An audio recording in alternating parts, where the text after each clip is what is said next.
After more than 8 years of development and several delays, Cyberpunk 2077 has finally hit the shelves. The dystopian RPG offers lots of different gameplay options, but thankfully for us, racing also plays a huge role in Cyberpunk 2077. From competing in street races to casually cruising through Night City with a motorbike, we'll show you what Cyberpunk 2077 offers in terms of racing, give you tips and tricks, and show you the different kinds of vehicles, so stay tuned.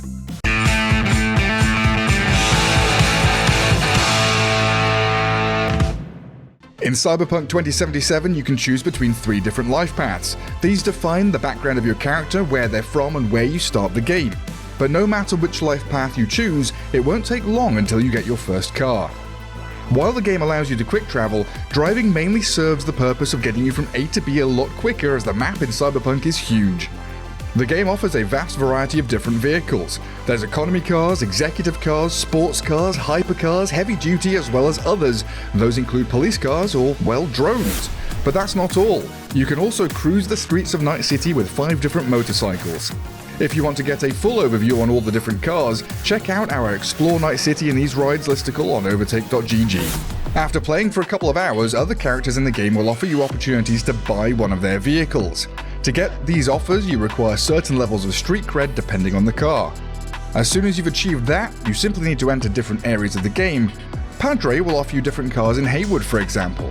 Additionally, you can also unlock motorcycles and cars by completing several quests. You can get a Delamain number 21, for example, by finishing the Epistrophe questline by Delamain, as well as Don't Lose Your Mind. As buying cars can be quite expensive and, Cyberpunk is still a dystopian game, you can also just hijack or steal cars.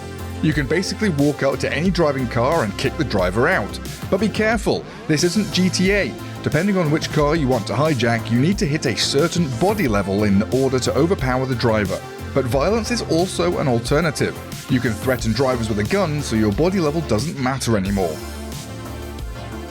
You can also steal cars parked on the side of the road. This requires, depending on the car, a certain technology level. For both hijacking and stealing, you should make sure that there aren't many cops nearby, or else, they'll hunt you down.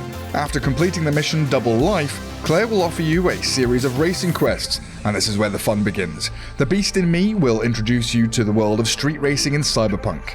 This questline lets you race without being stopped by anyone. Perfect. Before you start racing the streets, we still have a couple of tips for you. For example, try not to hit too many other cars, walls, or street lamps. Cyberpunk has a damage model, so if you aren't careful, your car is going to look like this after a while. While cars you own can be called upon any time, others will simply explode and will thus no longer be usable. As Night City is full of crime, sometimes you'll spot attacks on open streets. Good for you though. Criminals leave their cars open on the street, so in case you're looking for a new ride, the choice is all yours. If you're playing on PC, we definitely recommend using a controller, at least for when you're driving. The handling of both cars and motorcycles with mouse and keyboard is unsurprisingly a bit wonky, so using a controller will make your life definitely easier. But now it's time to hit the streets of Night City, so enjoy the ride and let us know in the comments which has been your favourite vehicle in Cyberpunk so far. Also, if you like this one, check our video about the history of Need for Speed, and for more esports racing content in general, visit overtake.gg or our YouTube and other social channels.